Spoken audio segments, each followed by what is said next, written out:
Peace, y'all. I'm back. It's the Energy Master Allah, and I honestly do not see myself being able to sleep tonight without completing earlier's broadcast. I was in the middle of Decoding the Matrix Workshop Part 2, and I had to cut it a little bit short because I was getting ready to go pick up my daughter from school. Hey, life happens, and if I don't jump on this live and give it to you when I can, it may never get out there. Tomorrow's promised to nobody, they say. But without further ado, let me go ahead and finish it up. Let me flip this camera. Okay. So to pick up where we left off last time on Dragon Ball Z, we were looking at this part right here. So we were talking about this man right here, Thales of Miletus, who may or may not have existed. And we were talking about how these particular calculations associated with the 120 lessons in Islam, certain things went on with the way that the Roman calendar were made, among other things, which clearly caused some confusion with the whole world. People were creating texts and scriptures based on this same mathematical interface, and depending on whether or not you knew where to calculate from and whether or not you understood zero, it could have created a very different situation. You can go back, check out the other video to get caught up, and then come back to this one. But we're going to go ahead and move on. Okay, so this was the beginning of that Quran cycle, 13,085 BC. We talked about the center of it, which was that 585. So you had that eclipse that Thales predicted at the middle. And so the other end of that would be the year 11,916 AD, all right, or CE, Common Era. And so 11916, that gives us the word asp, A-S-P, 1916. And so, an asp is a snake. So it's a water snake. Its name also comes from shield and collective. So remember, we had this going theme of collecting. So we had the leaving a union where things separated, but then we had them coming back together. This was the process by which they come back together. In the head was part of that. Go back and watch that part. And then we have here on the other end, this water snake shield. The connection to that shield etymology has to do with the hood of a cobra. So you see how the cobra has that hood shaped structure on it. So essentially what we have is a hood of that nature, and it's being tied to water, this covering, this collection, this covering. And so we're talking about atmosphere, but those of us who have been doing the OBEs, we know that that goes a little bit further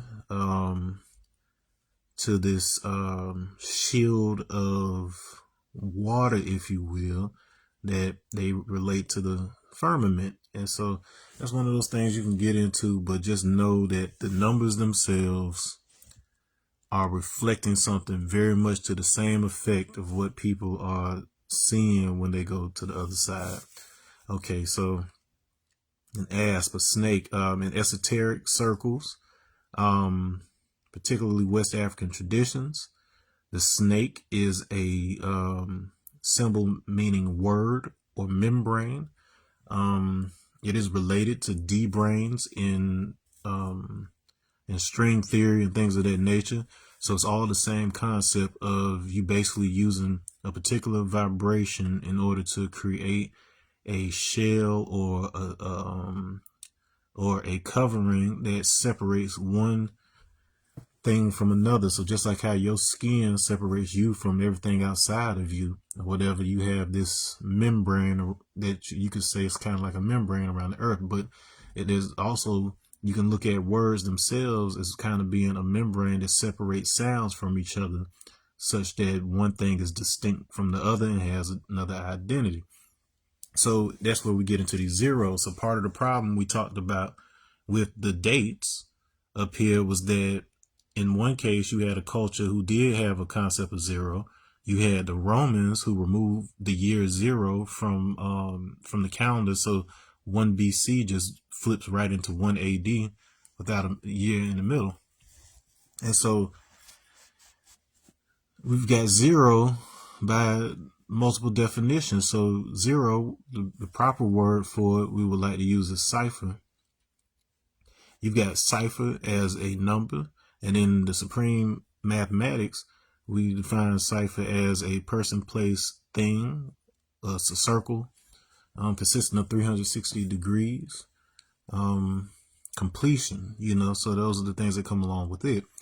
It is distinguished from cipher as a letter, the letter O, the 15th letter, by the fact that in addition to what I just said, it also adds that cipher is a being or a cycle of life. It also adds on the this, what would you call it? Not an acronym, but basically it says it defines cipher as CI power her power IC. So that's kind of a palindrome where it's one thing and it's that thing backwards. So CI power her power IC. So it's basically showing you that it's going two directions. So in other words, you can cycle clockwise or you can cycle counterclockwise. All right, so you got two different approaches to cipher. You got cipher as a number and you got cipher as a letter in the supreme alphabet. Now, you've also got this concept of zero where it is considered nothing, and that's how most of you in the West have been taught cipher. But remember, on a circle, 0 degrees and 360 degrees are in the same position. The difference is with 360 degrees, you have experience. So you started something and then you finish that thing and then you're starting a new cycle and you're bringing that experience with you.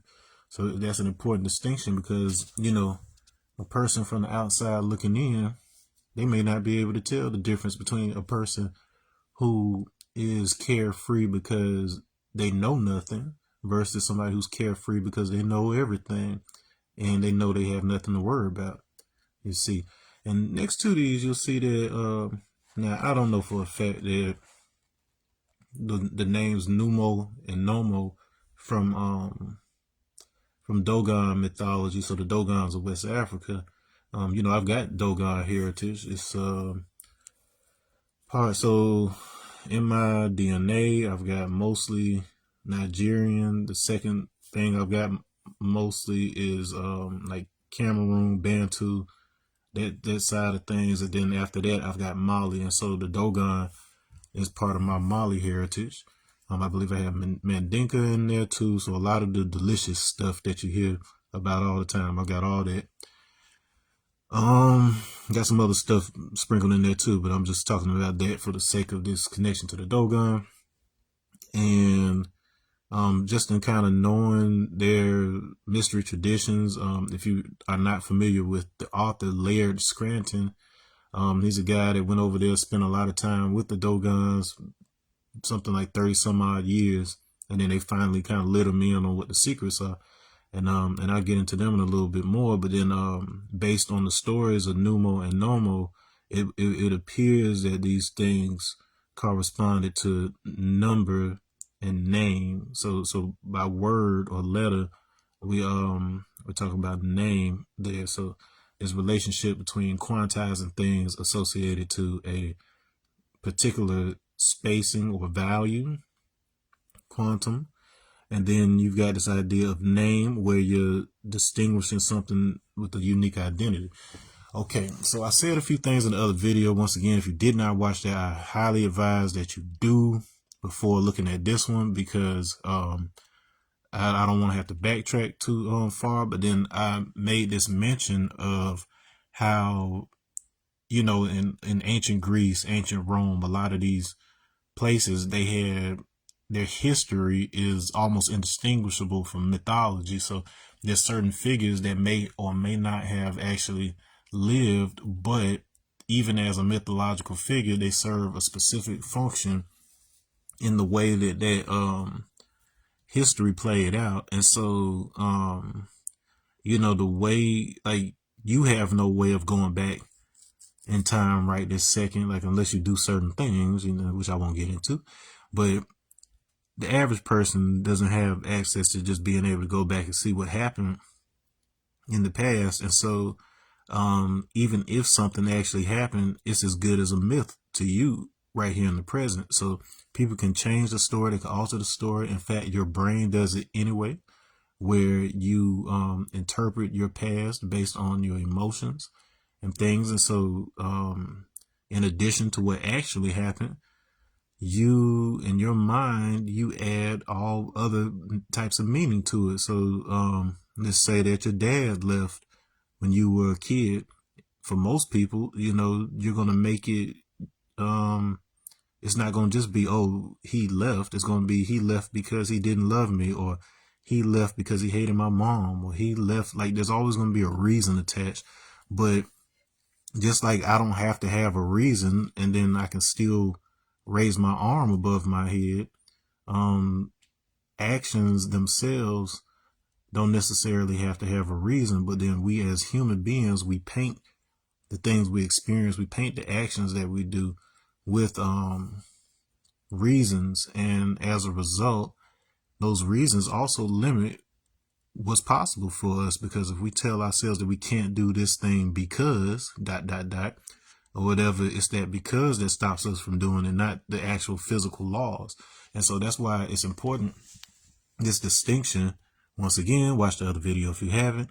This distinction between 585, where they say that's the start of science, that's considered the first confirmed event in history. So they count everything 585 BC and forward.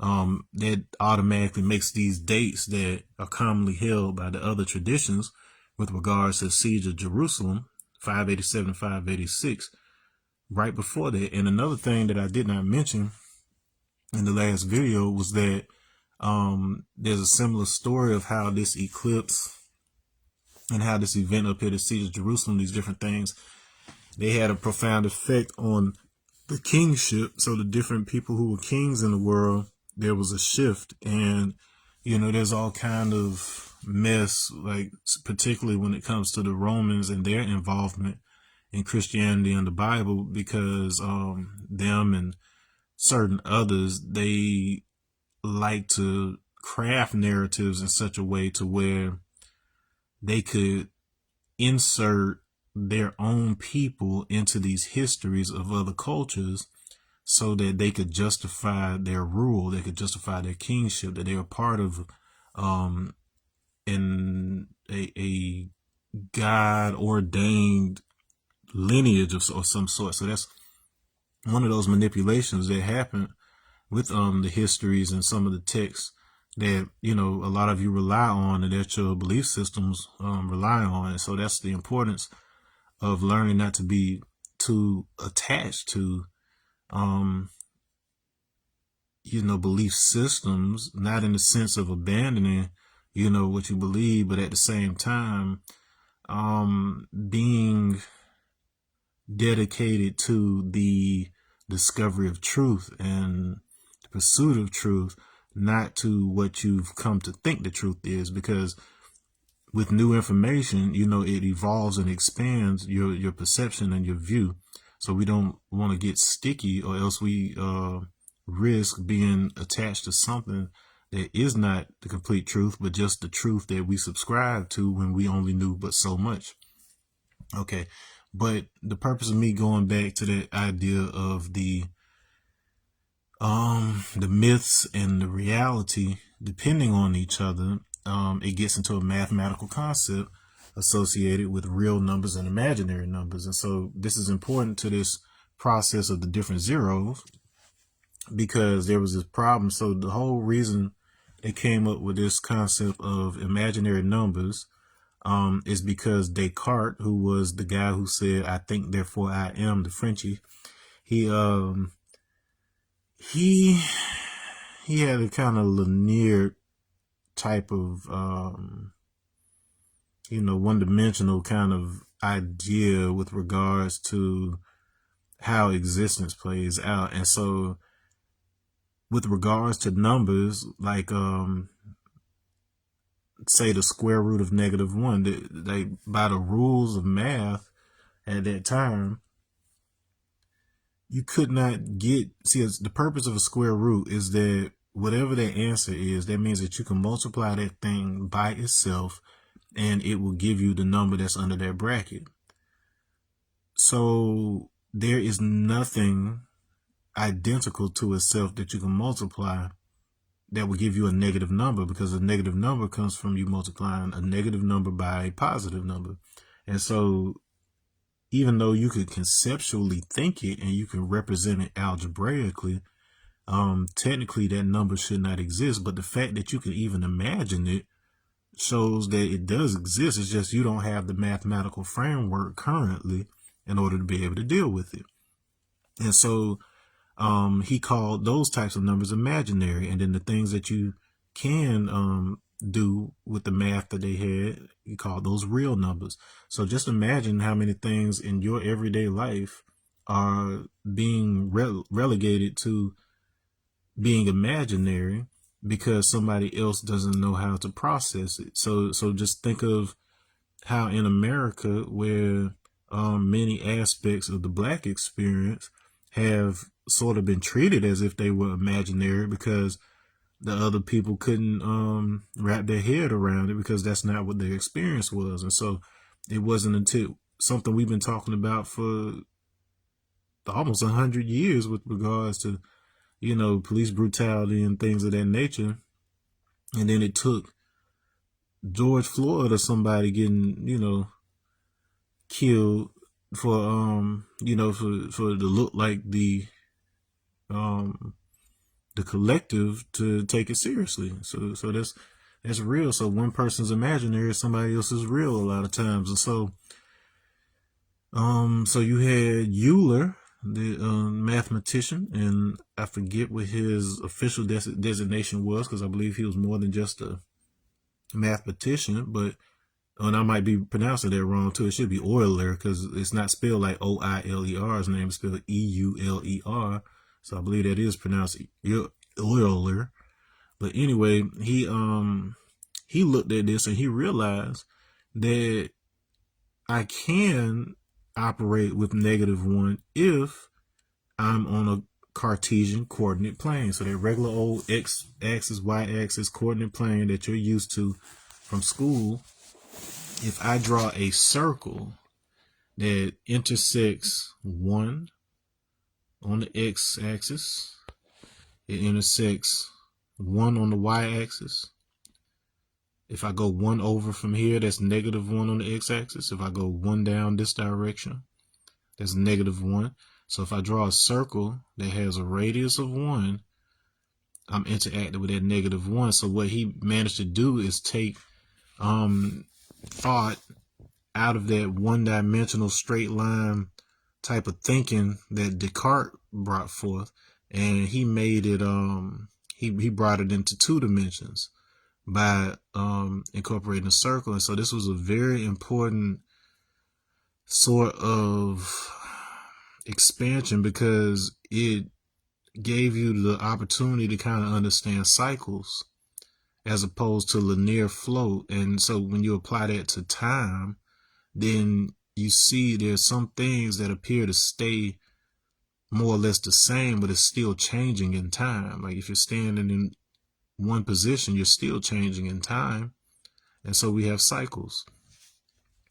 And so this became an important factor in flow and fluid dynamics. So all the stuff we've been talking about, because we were talking about blood and blooming, so that blood flowing, flooding, flying, all of these things deal with fluid dynamics, and it comes to this concept right here, and it's centered around zero. Now, there's a concept called frame of reference.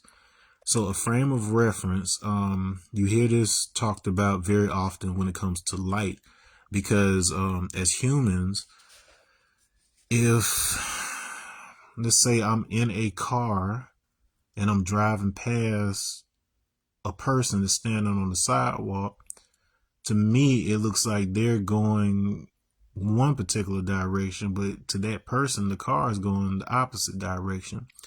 But the light, the speed of light, the way that light behaves when we're both looking from whatever angle we're looking at, it still behaves the same. It's still more or less behaving the same. So you can say that there's like a common point in between me passing by in the car and you standing on the corner. It's a mutual point in between that light is basically moving around such that you and I experience it in the same way. So this gets into hyperbolic geometry. That is a whole thing where, like,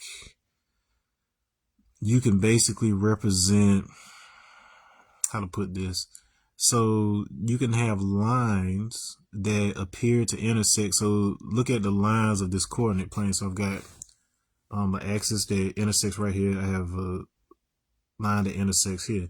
Okay, so if I look at this like 3D, let's say like we're looking down a funnel or looking down a cone, right?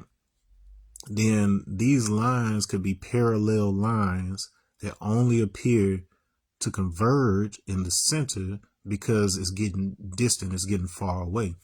So if you look at any point like that, and like where things appear to be intersecting and meeting, as it's possible that these are parallel lines that never meet, but I'm just seeing it from a particular dimensional angle, you basically get an idea for what is being described with regards to light and what it's doing.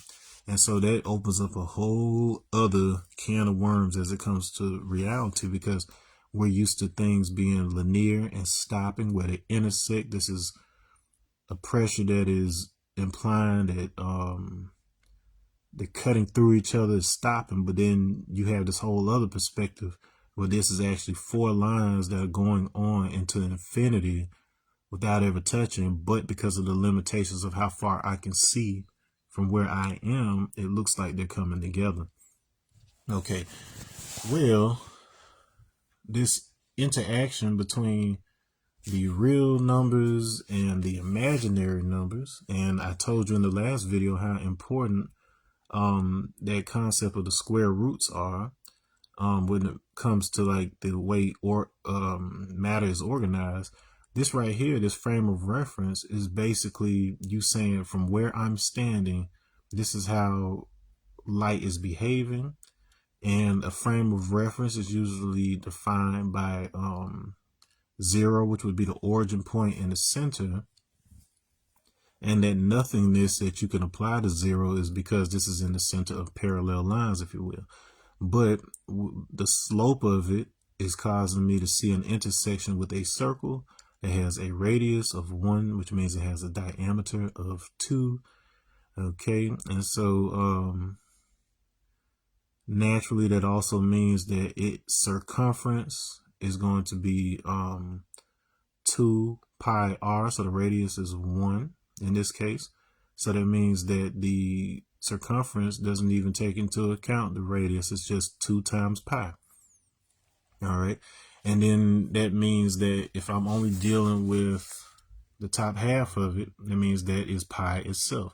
So that's 180 degrees. So 180 degree radians equals pi.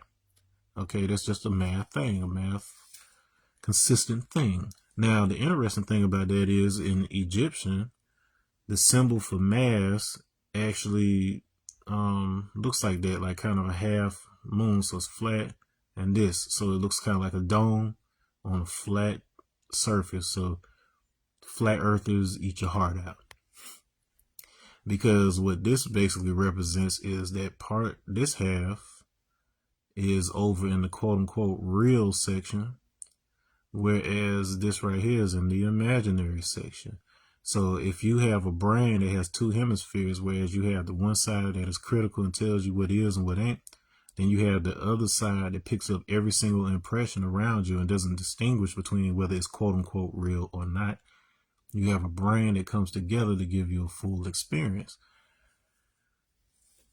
All right, so that concept alone if this barrier is broken between these two, then things that you normally experience as imaginary, you can interact with them in a very real way. And then things that you normally interact with in a real way start to take on properties that you usually only see happen with imaginary things. And so this is a very important concept in understanding what exactly is happening with certain advanced spiritual practices and esoteric practices, where they're basically breaking this barrier between things such that they have access to all the information, and then they go through specific training that allows them to discern that information and be able to apply it, because there is no boundary with regards to time and space. Anything that is knowable, but then we have a filter on reality so that we can have this uniquely human experience that we're having right now. Okay, so with all that under your belt, understanding this interaction between the imaginary and the real, and how this collective thing creates our simulation of reality, I'll bring you to this guy right here. So this right here is probably the most important symbol drawing in the world, in understanding how everything came into being, including how the religions and the way that they're structured come into being. So right off top, this thing looks like a fish or something, right? And you know the symbolism associated with Christ, with the ichthys, and there's a whole thing about that, which I may do in another video. But as for right now, just know that this fish concept. So in Dogon, so let's just call it a Kemetic tradition, because it does include the Dogons, it includes the Libyans, it includes the ancient Egyptians. All of them had the same underlying knowledge, and they presented it in a certain way. But it was understood that the fish, or the aquatic or amphibious creature, was a representative of the initiate. This was somebody who had emerged from the primordial thought and has awakened such that they can begin their journey on learning how to become an advanced spiritual being. And so this is where this iconography of the fish into spirituality. But so in West Africa, so this tradition is at least 7,000 or more years old, because 7,000 just kind of marks a time period when we were kind of moving into dynastic Egypt. But then the evidence shows that these traditions may have very well existed well before that happened, and it branched off into other places, including the Dogons, who were isolated in the area where they lived for a very, very, very long time. So they did not have that cross-pollination. They were not converted to the Abrahamic religions, and so they were able to preserve a lot of their culture and their traditions. All right, so this thing right here is called a Nommo. So remember, over here we had the Nommo. So the ufologists, they get a hard on for these stories of the Dogon descending from these aquatic amphibious beings, these fish people, these mermaids, and so on and so forth. Now, it's not to say that those things don't exist in some way, shape, or form or fashion.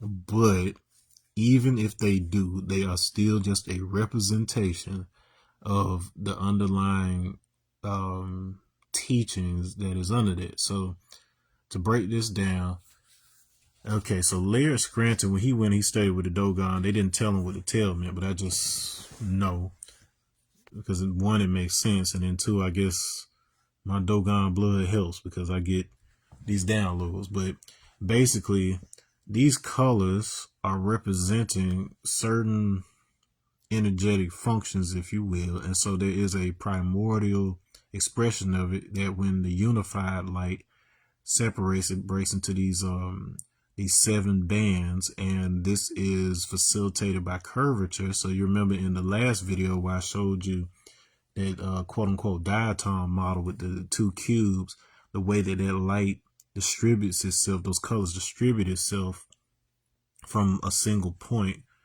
Well, this is something like that. So when these come together, these frequencies, when they come together and they focus in on one point, then this starts to produce the five senses. So in your body, the chakras do this. So the chakras, they bring in energy in a specific way, send it up the center of the spine. And then up here where the third eye is, basically we have those impressions. That's why we have five waves here representing the sense data. So smell, taste, sight, touch, hearing. And what happens with these waves, these massless waves, is that this represents the point of perception. So the supreme being in the Dogon mythologies is called Amma, who is a point of perception and also corresponds to the event horizon of a black hole. So if you watched the last video, I brought that up. So this point at the center of this toroidal field, or the middle of a black hole, just the point of perception. So this is what we're dealing with here. So that distinction is important because you realize what we're dealing with is not nothingness, but we're looking at a clockwise spiral and a counterclockwise spiral coming together. So we've got the masculine energy coming together with the feminine energy.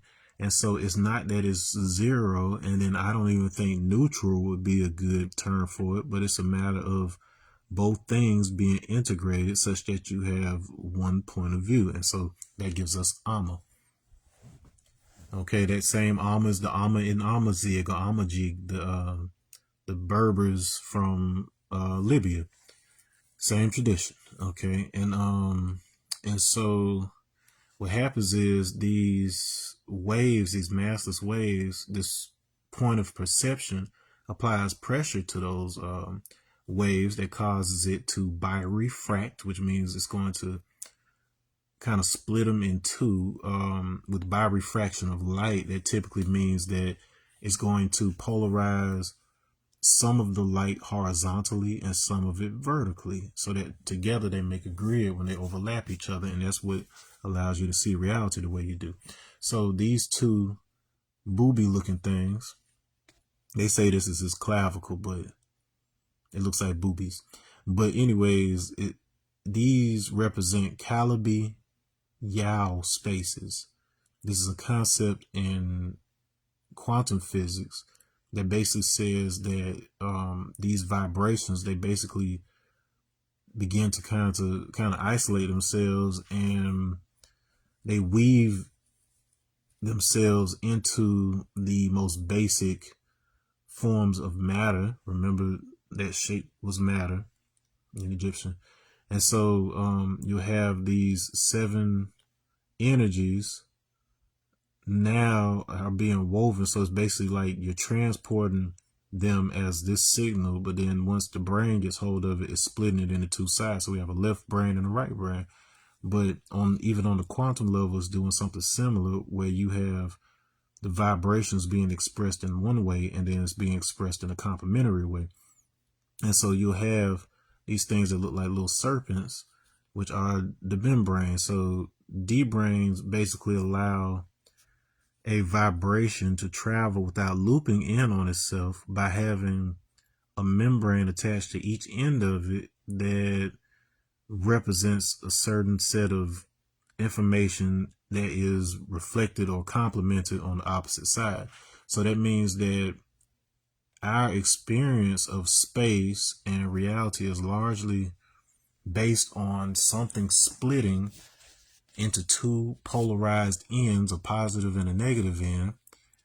And the attraction between those 2 things is what generates the field in between that gives us the impression of space. So remember, space is large. It is highly dependent on your perception of distance, and your perception of distance between 2 things is tied to your perception of time. So the timing between 2 things, how long does it take for a wave, a signal to get from one point to another, and for it to repeat. How long does it take for it to repeat? So all of that plays into our senses and how we perceive space and time. Okay, so once those two things separate and they start to generate matter, we have the head here, which refers to this concept in Dogon mystery teachings of the granary. Excuse me. So the granary holds the grain. So this is where we get this storage facility, the blooming of the granary, and that blooming that we associated with Thales' name in the last video is talking about the blooming of the four fundamental forces. So these things that look like hairs that are coming out of Alma's head are actually representative of gravity, the nuclear weak force, nuclear strong force, and electromagnetism. So these are the four fundamental forces as far as modern science is concerned. And so, in other words, the four forces that give us the perception of matter are all dependent on this process that basically takes specific energies of light, converts them into waves. Those waves are intercepted by a point of perception. So by you looking at it, it's having an effect on these waves such that they start to form particles by organizing themselves and polarizing themselves. So we need opposites to compare things against. And then this creates the reality that we perceive as physical forces, something that's creating a barrier that's telling me I can't move past this. When I'm touching something, it's basically me generating a barrier in my brain that's telling me I can't move past this. And so the electromagnetic field of my body, the field of this object, is just basically information that's communicating with each other that says, oh, stop, stop, stop. This space, I experience it as go, go, go, so I can move through it freely. But it's all just information and interpretation. Okay. So let's talk about the word Dogon itself. And then, so this is the coup de grace right here. So I told you in the last video that the traditions were basically split up between the three seeds. And so you had the black seed, brown seed, yellow seed, represented by what we consider Africa. Then in the middle, we got like the Middle East and India, stuff, the brown. And then we have Asia, so East Asia, all the way out to Japan. Japan was the lightest tradition before we get into how the Caucasians came about. But the original traditions were split up into those three. And so they can be tied to three key words. Dogon would be our African. Dokon would be our center, because the Dokon refers to the Dacians, and the Dacians were the ancient Romanians, and apparently Romania actually comes from an etymology that means Christian. So there's a whole reason for that. So we had the Dogons over to the west, having to do with Sirius and all that good stuff. And then we've got on the opposite end the dragon. So the dragon is a big figure in China. There's a lot of dragon stuff in China, and they have a different understanding of dragons than we tend to in the West, mostly because of Christianization. But that is ironic given what it actually means. So I've told you before, the word dragon actually comes from an etymology meaning to see clearly. And that's part of the initiation, that's part of revelation, is that the dragon that's being thrown into the pit of fire basically represents you throwing away this understanding of what a dragon is, like as a big scary monster, and then understanding what it really meant. And so that allows you to see clear. So you have to throw the metaphor away. Well, not necessarily throw it away, but compare it against the original meaning in order for you to unlock it. And so you actually need all three of these meanings in order to really understand what's going on here.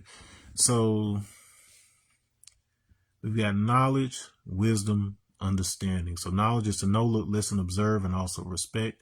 A body of accumulated facts, the foundation for everything in existence. Knowledge is symbolic of the Asiatic black man. So this is the male aspect associated with knowledge, which is 1. 2 is wisdom. Wisdom is the manifestation of knowledge. Wisdom is the ways and actions one uses to make his or her knowledge known, such as speaking wisely to wise the dumb and dumb. Wisdom is symbolic, the woman. All right, so that's number 2. All right, so 1 and 2 get together to make 3, just like man and woman get together to make child. So naturally, that brings us to understanding, which is 3. And then understanding is the mental picture one draws from knowledge and wisdom to see things for what they are and not what they seem to be. And that is symbolic of the child archetype. Okay, so the black and the brown. So you had the black, which was the observation, the accumulation of the body and the facts. The brown seed, the wisdom seed, is the one that develops the ways and the actions of that body. The languages, so that's why Sanskrit is such a big important thing. That's why Hebrew and Arabic languages are incorporated in that as part of the wisdom.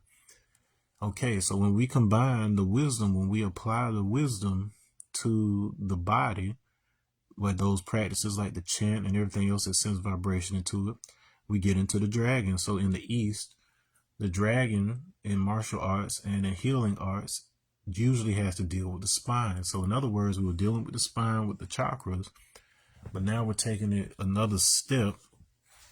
And dragon is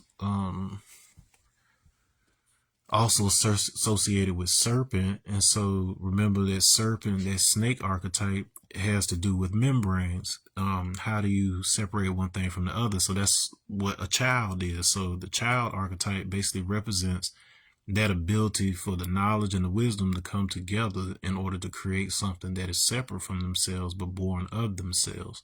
And so that ability to separate is what allowed us to go beyond the yellow seed and then develop the white seed. Okay, by actually being able to mutate the DNA and trigger that OCA2 gene to be selective toward albinism so that they can have a unique sort of expression. Okay, so all right, well, we did talk about circles, so I guess I can get into this too and then we'll wrap it up. But so you got that initial connection between these 3. All right. And then I did mention the thing about the Dacians. So the Dacians are not proto, but Indo-Europeans. And so Aryans, that name extends from Arianism. You had a guy named Arius who introduced this concept of Jesus, although he is the Son of God, that he is not himself God, because God was eternal and was not made, quote unquote. And so Jesus was already existent, but something that was separate. Like it's a whole thing. Okay, and then this is where we get a lot of those concepts of man and God being separate. Is associated with that. And so this understanding was actually tied to an esoteric tradition that blended the Romance languages of the West. So that's Roman, Latin, that eventually became English, French, Spanish, Italian. These are Romance languages. It basically combined those with Sanskrit. So the Romani, the Gypsies, they were essentially a combination of the 2 traditions and connected the East to the West in that way. And so their language and the symbols they were using are basically a important key to unlocking the meanings of the global traditions. All right, and so all of that was embedded into the Christian thought. So the whole idea of Christianity, and the reason we're talking about like one God and Jesus represents the initiate, because remember, he's associated with that fish, like I told you, and then his name Yesu. That was the name of an initiate group, so it wasn't even exclusive to one person. It was just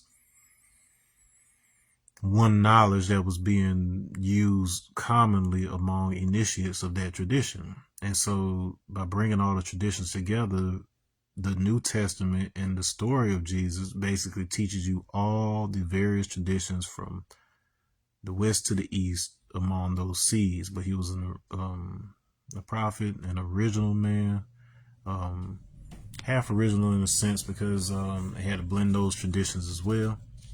But anyways, moving right along.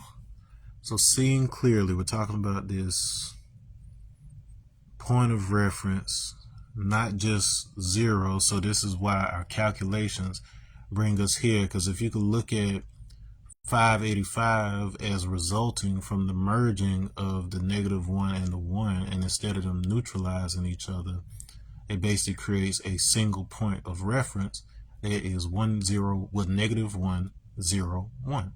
Then by that logic, the calculation will bring us to 585 and 13085, as opposed to these that come from that 13086 and 13087. And I told you what comes out of that, so that understanding that comes out of that. Okay, so the last thing I want to share, and this is something that was a fascinating discovery for me. So we know how important that number pi is as it relates to the circumference of a circle, but more importantly, pi defines the relationship, the proportional relationship between a circle's diameter, which is the line all the way across it, and the circle itself. So it's a relationship between the perimeter of the circle and the diameter of that circle.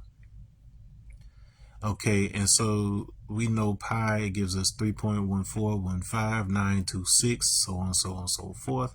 The reason that's so easy for me to remember is because after that 3, and I think I've done this in another video, but after that 3, those numbers 14, 15, 9, 26, that spells Zion backwards. All right, N-O-I-Z, so that is Z-I-O-N backwards. 3 is understanding, like we said, it's that child archetype that I was just talking about a minute ago. So basically understanding Zion, so the inverse of Zion. Now, in the scripture, when you talk about like the Babylonian captivity and so on and so forth, so this whole concept of the Babylonian captivity of the Israelites having to, were they Israelites at that time, or were they still considered Hebrews? Well, you know who I'm talking about. We'll just say the Jews. And so they were, this happened where they were being kept in Babylon, or they were under the captivity of the Babylonian Empire following the siege of Jerusalem. That was the whole point of that siege. Nebuchadnezzar came in. God sent them because they hadn't been acting right. And so this was they get right, him coming and taking them. They were in Babylonian captivity. And so you had this concept of Zion, this peace, this freedom, this land they could call their own, and things of this nature. And the thing was that God told them that the idea wasn't for you to go try to find or make Zion somewhere else. It was something that you were supposed to find and create within Babylon, because you were that peace. You needed to bring those attributes into that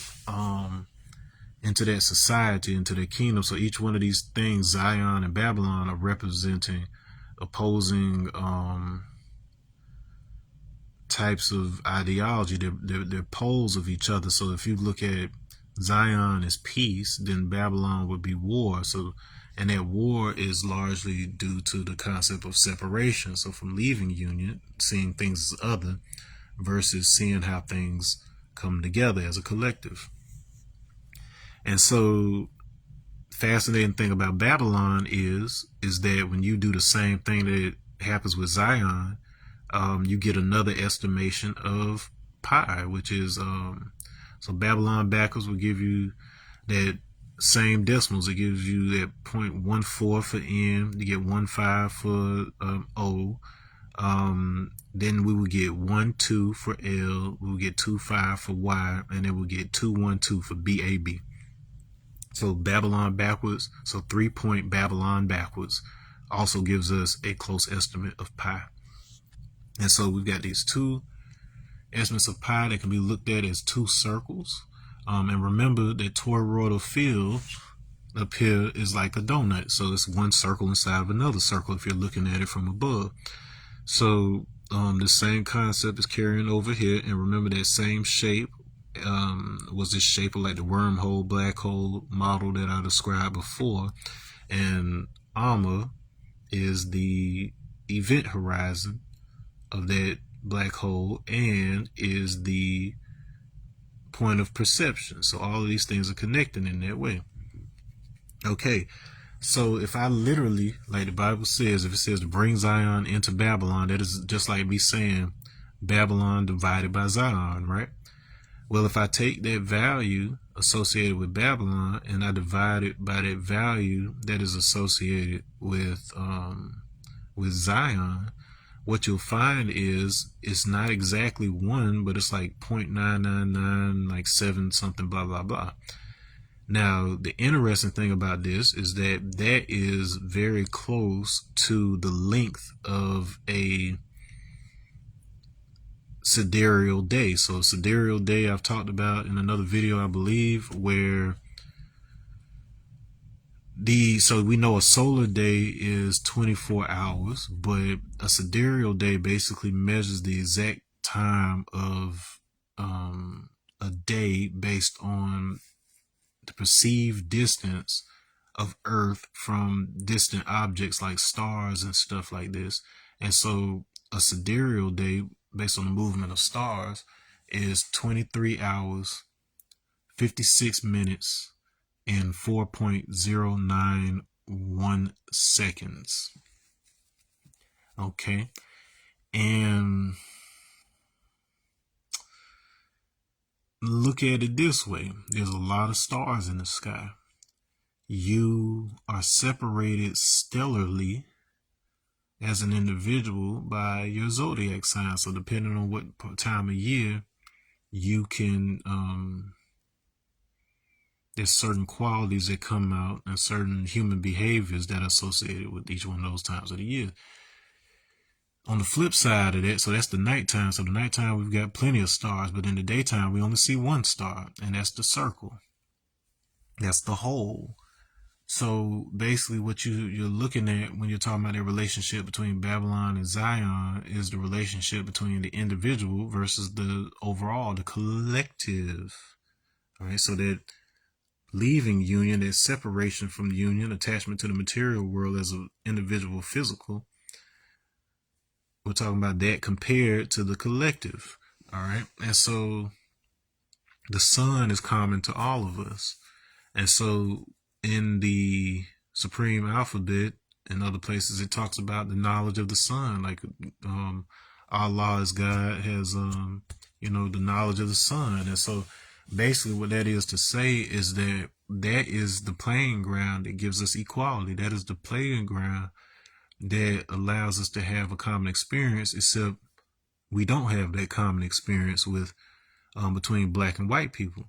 Because the relationship that people who have melanin in their skin that can darken and gather and protect them, that's not what's happening with white people. They burn a lot easier. That's not to say everybody can't burn if they stay out there long enough, but they're more susceptible to it, and they're more susceptible to the mutations caused by that UV light coming in and shaking oxygen free radicals loose that end up causing damage to the DNA. And when the DNA gets damaged significantly, it begins to mutate, and you can have everything from cancers to straight up genetic mutations that become selective for albinism in the presence of the right chemical factors within the body.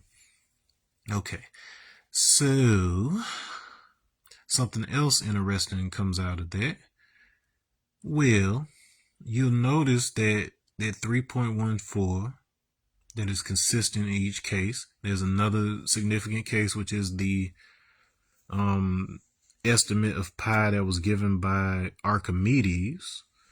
And I think I've broken it down in another video, but then just know that Medes, that's right here, in the Medes that were battling the Lydians, it's the same root. It's the same word. So arche means, so this arc, so the original Medes. So this is almost to hint that there was a set of people that were calling themselves the Medes, maybe later on, conveniently after this date of this 585.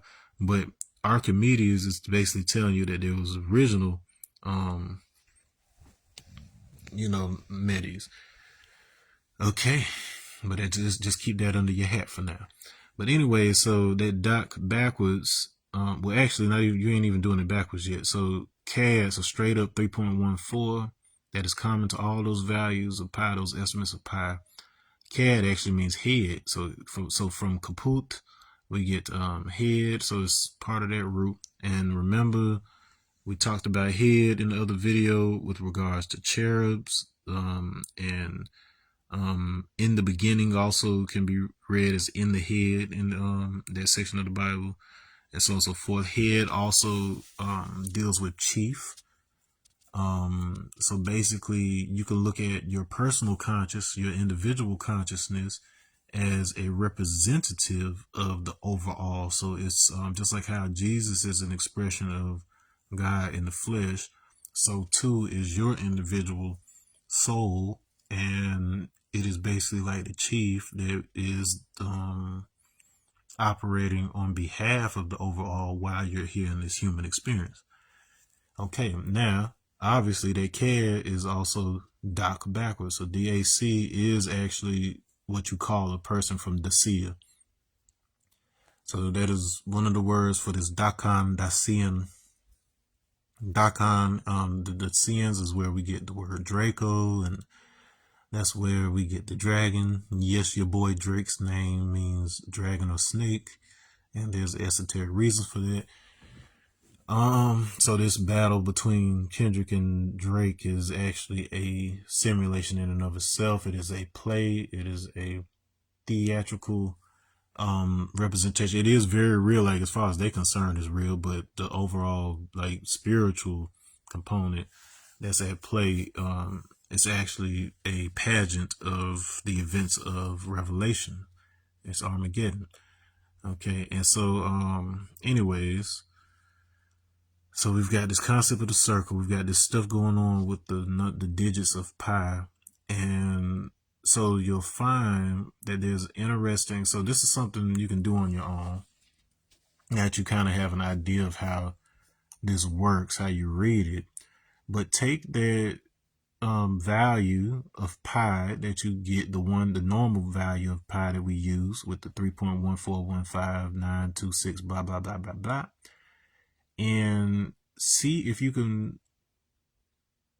if you made that last word, so in reverse, if that's Zion 3, if you take that same thing and instead you interpret that N, that 1-4 as AD, such that you got CAD, which in reverse is Doc, with the remaining letters of Zion, with the remaining numbers rather, what letters do you get out of it, and then what words or sentence do you get from that? And so the way you're going to find that out is by using Wiktionary.com, using that etymology, because chances are these words may or may not be in English and not just going to be your default language, but it will be real words. And then I'll leave it up to you to figure out how those things fit together and how it relates to them. So you have to use them in tandem with each other.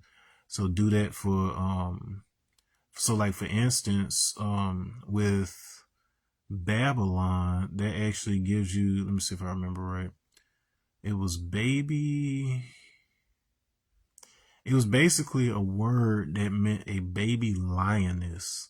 And so there was a whole thing around that. I found out about okay, I know exactly what it was. So with Babylon, The baby lioness, as associated with Babylon, is actually a reference to Ishtar. So Ishtar, the goddess from Babylon, Samaria, Acadia, she was represented by a lion, and she was represented by a lion on the gate, the Babylon gate that Nebuchadnezzar had built. So we've got this significant siege of Jerusalem by Nebuchadnezzar, and then you've got this symbol associated with Babylon Empire of this baby lioness. And with Ishtar, that's where we get the word Easter. So the resurrection story of Jesus is actually about, it overlays the birth of Jesus story, because it's talking about how the sun is at its lowest point at the winter equinox, and then it rises again, and it aligns with Sirius, which is the star of Bethlehem, and then the three wise men, which are the three stars of Orion's belt. Okay, so on Christmas morning, the sun, when it rises, it aligns perfectly with those four stars, and so that's has significance esoterically. It's a timing thing. Okay, and so that said, Ishtar is Easter, but then we also get an association with Venus and Asar, who is Bethel, the house of God, which is the container. So that takes us back to this thing. Or they were talking about the container of God, the container of voice. And in this case, we're being directed toward the head, which is CAD, and then CAD is 3.14 pi. So it's telling us that that whole idea of a circle encompassing something is the central concept between how a central point allows even distribution of energy or information throughout that form, because it is now a closed system. So within your head, you have a closed system of information that you are able to process and experience as if it is an individual. So this is how your ego develops, and the sense of you and the sense of self comes about. Okie dokie. So, so do that. That's some homework for you. You just look at the Zion value of pi, the Babylon value of pi, and then look up Archimedes' value that he came up with, and just play around with those. There's other stuff associated with that. Like there's something that happens when you add those two and divide it, but we won't get into that too far. But case in point, so far, just to catch you up, that previous video, we really covered how these particular structures are consistent throughout the matrix. Here we kind of got into time. So this 25,000 year period that is defined by this this Quran it basically gives you an idea of the basic components of why we keep having certain kinds of events and certain types of relationships, and the conversation on race and all of that.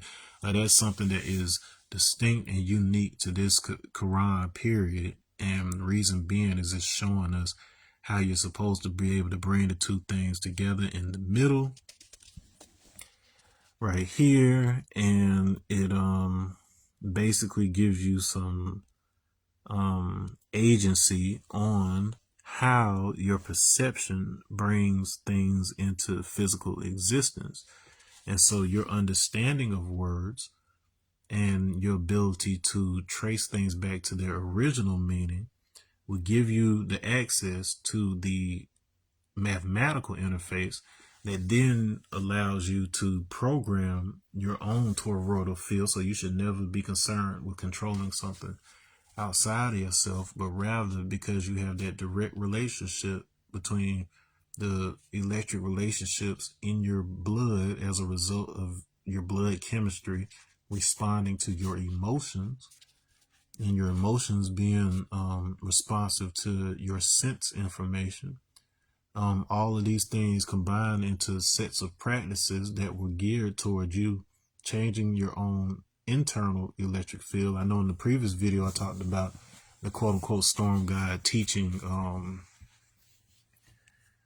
Thales, or training the blood, but then that word for teach also meant to learn and things. So saying that the storm god learned from Thales as well. So in other words, the charge in your blood communicates with the charge of the atmosphere, and it interacts, the two of them interact with each other based on the breath. So the content of the breath becomes the part of the atmosphere, and then the atmosphere is inhaled again as the breath. So we've got this huge system where we are connected with the earth, we're connected with the electromagnetic system of the earth, and then by making changes and adjustments to our own bodies, it actually increases the agency we have to actually make things happen in reality. So once again, if you have not watched the other video, make sure you watch that so you understand what is going on in all of this. Make sure you watch this one all the way through, and then I'll hit you with the next part, because what I'll be getting into next, and God knows when that will be. Peace, Nick, I see you. Because we got Valentine's Day coming up. We got Black Captain America in theaters to continue this very Black History Month, because I mean, between Beyonce winning #1 country album and Kendrick breaking records at the Super Bowl, it is blackity black, because they trying to fight back because it's getting crazy. They talking about this DEI. Well, yeah, they not like us either. So they talking about why wasn't more diversity in the Super Bowl show. Well, I'm like, y'all president said he didn't want any diversity. So, whoop, there it is. Make up your mind. But what they will soon find is that all of the old traditions, all of the old mystery traditions, all the old texts, whether it be the Bible, Quran, whatever it was, it all started from these traditions that were back in Kim and are attached to all Egypt, what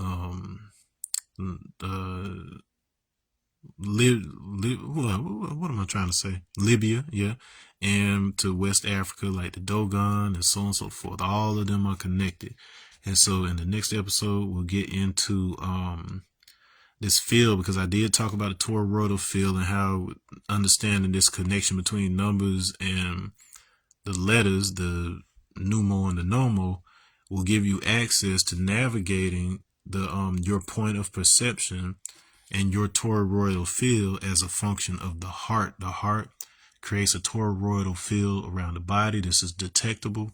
This is accepted by modern science. But what I'm going to show you is how consciousness navigates that, and to give you a visual of what we will be getting into to some extent. If you are from my generation, you may remember back around the time when the PlayStation 2 was first coming out, they had a commercial where it was this fictional PlayStation 9. So it was set in this futuristic place, this futuristic city, where instead of putting on a headset, instead of sitting in front of a console to play the game, you had to swallow this capsule. So it was a capsule that they took, and this technology basically had them have an enhanced virtual experience. So they were trying to put you on game then that the simulation is not something necessarily that was built outside of you, but it's something that exists inside of you and happens on the atomic level. And so you are the one that is actually able to steer and alter the simulation the way that you perceive the environment. And those impressions are not fake. It's just that you are tapping into a different set of signals and impressions. And there is an extended spectrum of colors and light and things of that nature that we do not sense with our human bodies right now. And we know that, like dogs, they have a wider range of hearing, so they hear sounds that we don't hear. So it's not a big leap to understand the concept of there are entire worlds and existence experiences that we don't experience on a daily basis during our waking life because of the limitations we've placed on ourselves in the form of our senses. And it is limitation, which is the simulation. So this idea that we are limited. But we did this so that we can become responsible creators, be able to enjoy ourselves, wield our power in a way to where it's not a double-edged sword, because there is no hell inherently, but you will create a hell for yourself when you die, if that's what you believe you're going to go to. If you have regrets, if you have fears and things of that nature, until you work those things out, you will create a dimensional space. So when that barrier between these two sides is broken and the imaginary is interacting with what you consider real, then that's how you're going to end up creating your dome, your dimensional space, your prison that you can escape from at any time when you realize that you have that authority and that no one soul has any power over another. We're all equal in that regard, but you just have some souls that have become more advanced because of their work that they've done. You have souls that have taken on certain jobs to be of service to other souls. That's the only difference between all of it, because at the end of the day, this thing we call God is an emergent combinative phenomenon of all the souls, the various souls. So they all come together like cells to make up the body of what you refer to as God. Okay, so that's enough. It's getting late. I just want to make sure I got that out because I did the first part earlier, got interrupted, had to stop and do something, and here we are. So that's what you've caught up on. Dogons Dragons. This is where all this stuff comes from. All right, peace. Hold on, let me show you my face because I don't want to leave you without giving you a piece like this. All right, I'm out.